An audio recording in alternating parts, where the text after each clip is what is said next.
Hello everyone, hope you're having a wonderful new year thus far. In any case, many times you might be wondering, where does he think of these things that are going in the updates? I'll give you an example here.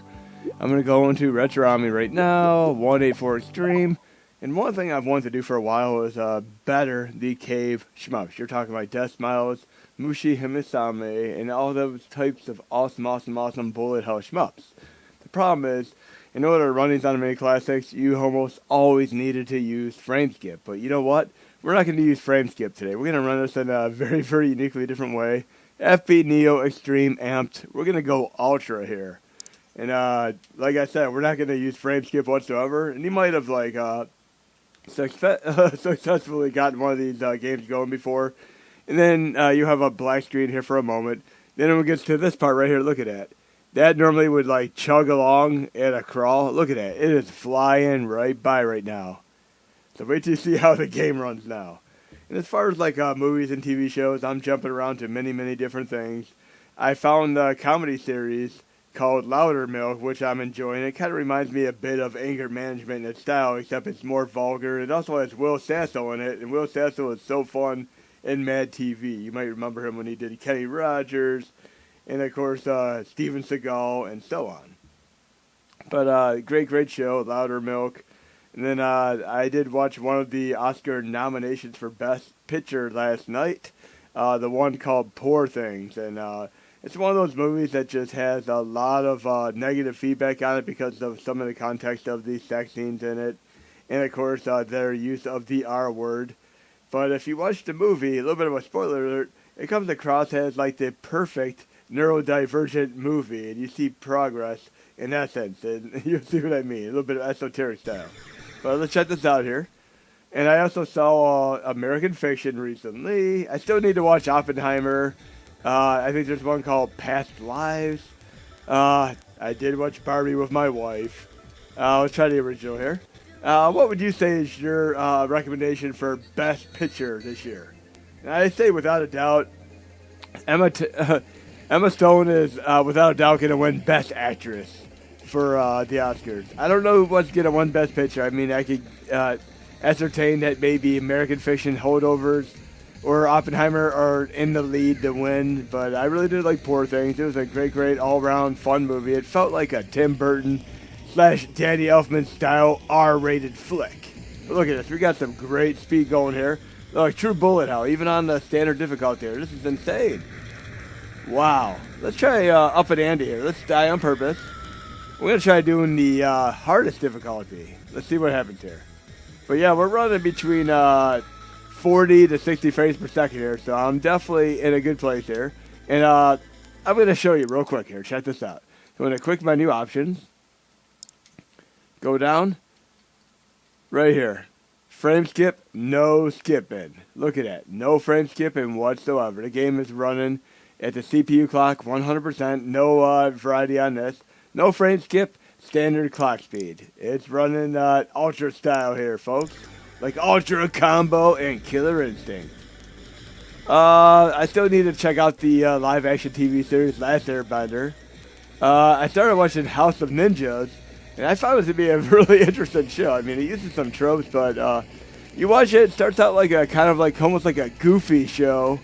And then you realize there are so much darker undertones to it. I mean, you just have to see for yourself. It kind of reminded me a little bit of The Incredibles, where they're a superhero family trying to pose as a normal family. But in this case, a family of shinobi ninjas. They're basically essentially trying to hold their own in normal society, but then you see all these kind of quirks, where you realize there's more to these. There's a part where the one parent calls outside and says it's time for dinner, and you see the young kid, the grandson, the son, whatever, he runs into the household, and Granny's sitting on the porch, in a chair, just minding her own business with a cat on her lap. But when the kid gets in there, he runs a good quarter of a mile. The granny is already sitting in there at the table eating already, so you realize, hey, how the hell did she get here so swiftly? So it's kind of cool stuff like that, them little elements. And then there's a part where the one guy goes around to soda machines and he's refilling the pop machines. The one guy's talking to him, not paying attention.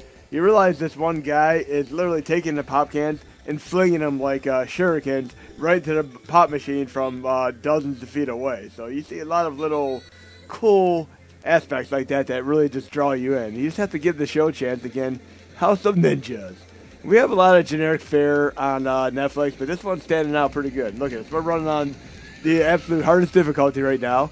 A little bit of bullet hell here. Normally, if I tried on the hardest difficulty, I'd need Frameskip to even pull it off, and there's tons of slowdowns. There's particularly one like real chug along slowdown coming up here. I'll show you where. It's where you have like the little slugs coming up here. See, it's not too bad there, but just check out what comes up here. If I can actually get up there without losing all my life.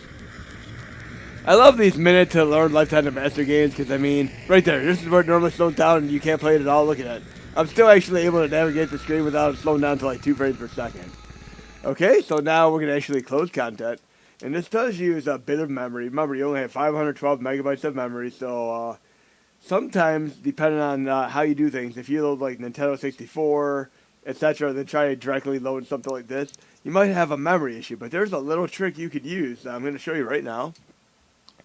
We're going to load, let's load one game that never really properly worked before. I tried loading this before, and I ran it with like maybe 5 or 6 out of 10 frame skip, and we're going to try to run it without frame skip now. But if you ever have like a memory issue, there's a little technique you could do. And when you're running the more extreme stuff, CPU intensive stuff, like this for example, you might want to avoid going into RetroArch settings. And the way you're going to know you're having a memory issue if you're on like the newer cores, which I'm going to be posting, is if you see this load screen right here, and these numbers start freezing up and chugging along. If that ends up happening, what you're going to want to do is essentially go into, you can close content and reload the game, restart RetroArch, all that stuff, to clear the memory because the cache will clear. But another thing you could do, and you can only do this on some cores, like some of the extreme cores like Nintendo 64, Ludicrous, N64 Extreme Apt, but you go into Video, Output, then you want to go to this right here.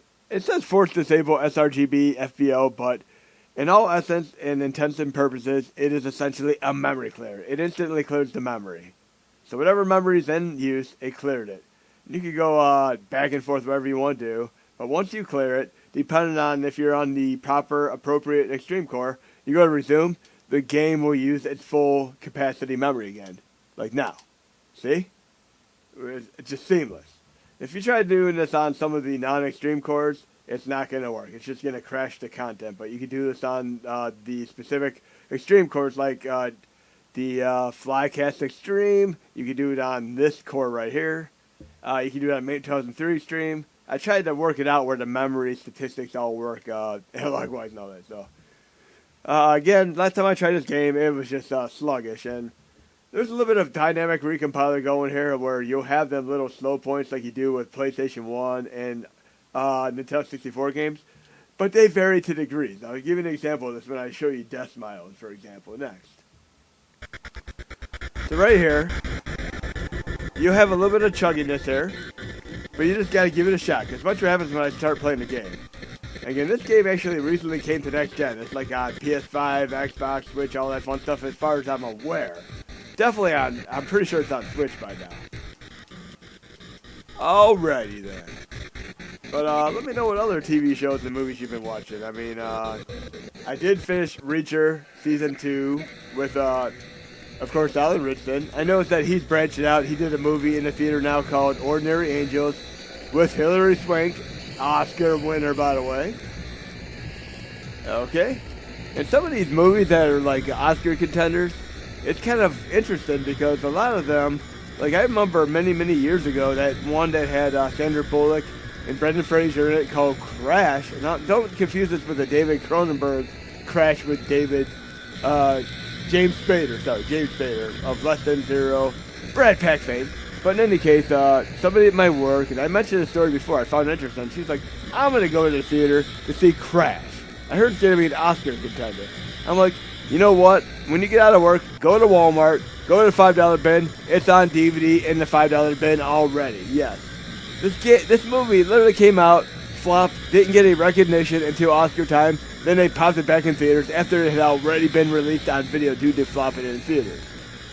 I've run into a few movies like this over time where like you have the Oscar buzz, and then the movies suddenly show back up in theaters, even though they might already be on video. I found that intriguing, but Crash was a pretty fun movie. Kind of reminds me of like a Robert Altman style film with all the shortcuts and stuff, the different character story arcs. I mean, you might remember a movie that was on the Independent Film Channel many years ago. It was called like $20, and it showed a $20 bill changing hands of many people. Just kind of like the Samuel Jackson movie with the violin that changed hands of many people. It's kind of cool seeing that story.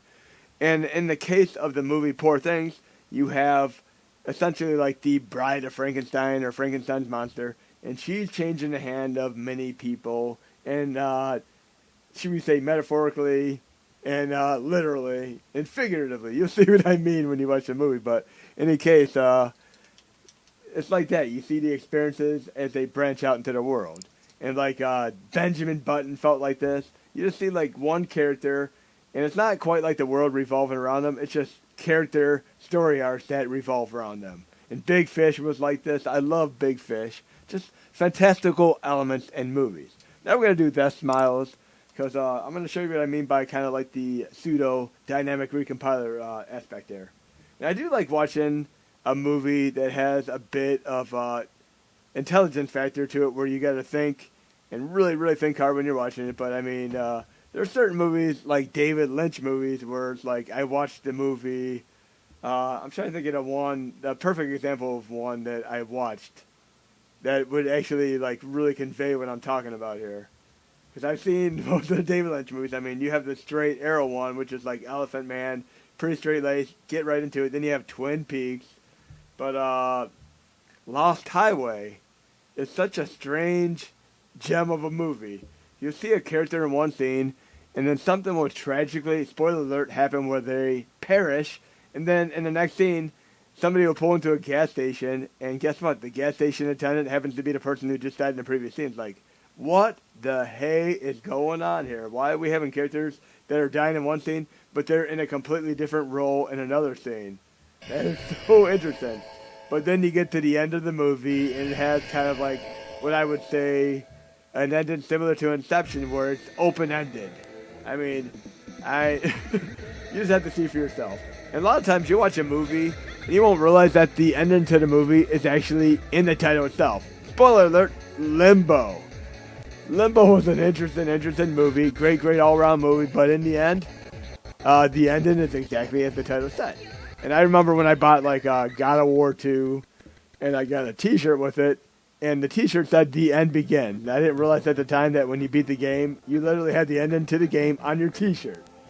So let me know of some other movies that you've seen where the endings like stand out as open-endedness, like kind of Inception, etc. I kind of like clear-cut endings, like Sixth Sense, but I also don't mind endings where like they have like a monster's hand, or like, should we say, spoiler alert, Carrie's hand coming out of the grave in a dream sequence, or even like one of the Friday the 13th or Nightmare on Elm Streets where you have like Freddy or Jason's hand coming out of the grave. That's cool stuff there. But right here, this game would normally hiccup right here. Again, we're not running Frameskip whatsoever, but watch here. You can see, like, even right now, even though it's hiccuping, it's not nearly as bad as it used to be, where it just slowed down to an absolute crawl. But once you get past the choke point, and I'm going to show you exactly where the choke point is once you try this, you can run this on the Mega Drive, SNES, NES, PlayStation Classic, and Amiga 500 Mini for the release. And yes, it's been an entire year without a release. There's just been so much unfathomable stuff going on within the last year. Work changing for me being promoted to a different position, having to change my hours. And then, of course, my wife undergoing 3 hectic surgeries. There we go. We're getting a little bit of lag there, but it should clean up. And remember, if it ends up crashing because it runs out of memory, you could go into retro settings like this. Check it out. If you could get into there in time, because you might remember this with the old Nintendo 64 videos. I'm going to try to pause it right now, because you're seeing exactly what can happen if you run out of memory. Check it out for yourself. Like I said, I don't edit my videos. You're seeing exactly what I'm seeing right now in the testing process right there. The game crashed because that ran out of memory. But if you're able to catch it in advance, you can get in retro settings and do that sRGB video toggle. But by it crashing, I can go back to the main menu. And I'm just going to load 184 Xtreme here. You're going to see when I load the game this time, it'll be fine because I cleared the memory.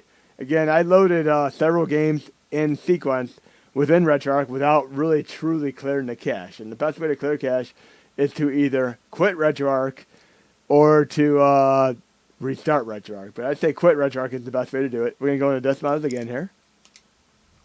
And you're going to see we're going to get past that point fine this time.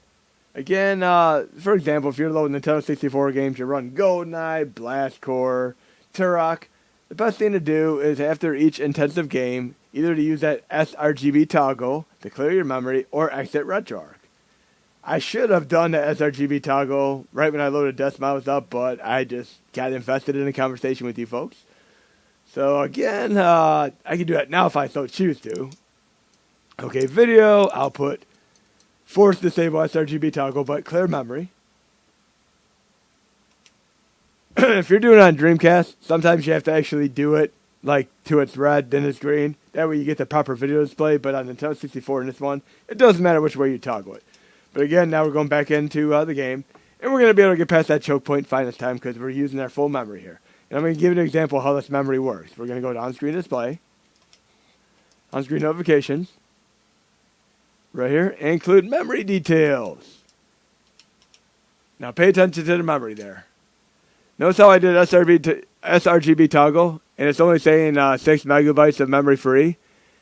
That's not true. That's not the true number right now. But by me clearing memory, it altered where the numbers are. So essentially, depending on how you do this, the numbers might actually go from 6.30 all the way down to 0, and then you'll run out of memory. See how it's going backwards right now? It might actually go all the way backwards until I run out of memory. It just depends on what you do. Like if you run like Sega Saturn, you can do like a memory clear trick with the Xtreme cores where you load a Saturn game, and then you load another Saturn game, and you can load the same game over and over again. It'll actually increase the amount of memory capacity you have to utilize within your virtual memory. So right here, you can see that. The memory details right there. So if we do have another type of slowdown, freeze, or crash, you can watch the memory details in the top left there. But since I did do sRGB toggle, we should be fine this time for the choke point. So right here, that's the typical point where it would just take forever to get past. See how the memory went down a little bit right there? It hiccuped downwards, but then it jumped right back up.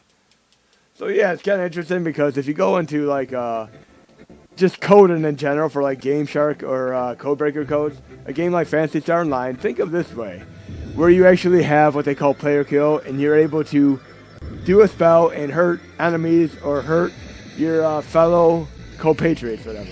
The way this essentially works is there's like a number, like 32867, where once you go past a certain variable, it'll reset to negative proportions. So essentially, you could do like plus 20 health if you do like a spell and such, and then your opponent next to you or your enemy will get plus 20 health. But if you do it to like 32867, it'll actually reset it to a negative proportion, and you're essentially healing so much that it goes to a negative number, and it does a player kill. The same way it kind of works out with its memory details, where it's like a positive and negative, almost like integer style. But we're going to be fine now. Memory details are holding up just fine there. Stable, and again, that's not a true number right now. That's just a little framework to go by. A frame point, should we say, as you will. But it's about, it's saying like 6.0 megabytes being used. You might want to move a decimal point and consider it more like 60 or something, or you know. But let's get this going here. Okay, right here's the point where the choke point would end. Just watch what happens when I take care of the ogre here. Cyclops, as you will. Now we're going to be full speed for the most part for most of the game. Well, full speed as far as the extreme course will take you. But yeah, you got to remember sRGB toggle or exit RetroArch to clear memory is the best way to do it.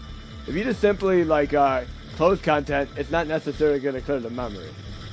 And you notice this is true because you might like change a setting for Nintendo 64, close content, reload the game, that setting won't take. But if you exit RetroArch, that setting will go back to the default legacy settings that are stable and secure. Okay? Not bad. We're good.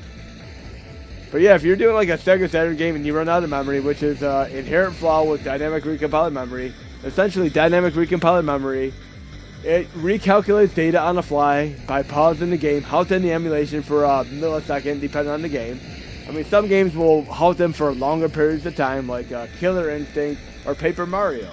And a game like Mario Kart is so quick that it is very, very nuanced and you'll never know the difference. But right here, we're good. We're solid. But if you do it like this sRGB toggle on a game like Paper Mario, and you don't have enough RAM to work with, you're going to see that top number up there. It's going to change to a negative degree where you're going to know the game's about to freeze. But if you start getting like the slowdown crawl, just instantly pause it, try backing out, going in the video, going in the output, and doing this force disable, bam. And then you go to resume content. And then you should have your clear memory again. See that? How it just made the memory go up? Look at that. See, that's what I'm talking about. I have more memory now. Again, these aren't going to be the most accurate numbers, but you are going to get your memory. You're going to be able to hold things at bay. The best way to look at this, I mean, the best example of this would be almost like a mnemonic thing. Think of like when I've done a video where I was talking about remapping X and Y inputs. I used kind of like a simile type thing here where you have like Simon Belmont throwing the cross weapon, the Holy Cross weapon, and if he throws in one direction, that'd be like your X or Y axis. And then of course if you're in Pilot Wings and you're jumping off the top of a plane, you'd have your Y and X axis. I mean, think of the straight line versus the Y. The Y would be you standing up, and the straight line would be you jumping out of the plane type of thing. And I'm gonna have to like have these in the notes, but like I always try to do things like think of Little Rock, Arkansas. You think of a little rock on the a little rock on an arc, and that makes you remember that Little Rock is the basically capital of Arkansas. Then you have like Roy G. Biv for the Colors of the Rainbow. My very educated mother just served us 9 pizzas, but you can't say pizzas anymore because Pluto is what, technically not a planet anymore. But let me know if any like phraseologies and things that help you remember things. But in this case, like I'm talking about the memory details and all that, there's always something that'll help you remember what's going on with memory details and all that. You just have to put it into something that you'll remember. Like I said, Little Rock, Arkansas, and so on. But right here, we're running pretty nice here. Again, the best true way to clear your memory is to exit RetroArch or to do the sRGB toggle. And when I'm talking about the example of this, and I'm going to put this in layman's terms right here. I should have this in my folder here. They show you how the dynamic recompiler works. You ready for this? The best example I can think of to truly show you this. Because when I explain things and teach and train people, I like doing it in this aspect. And this is the way it's going to be. We're going to load this with FCMM, NES. You'll know exactly what I'm talking about. You're going to go, oh. Okay? Now, I've actually watched movies with people, like more technical movies before, where people would like pause the movie and say, hey, what just happened there? What's going on? But I'm going to show you what dynamic recompiler is. So when I start the game here, look at my temperature in the bottom of the screen. That's my memory being used, right? So right here, this is standard memory being used. Here's an Xtreme core. Let's do the sRGB toggle. There we go. Going back to normal memory. Xtreme core! Oh. There we go. But some cores, I'm able to do like special fixes to keep it at bay. So you can almost have unlimited thing here. I hope you enjoyed the video, and there'll be more to come.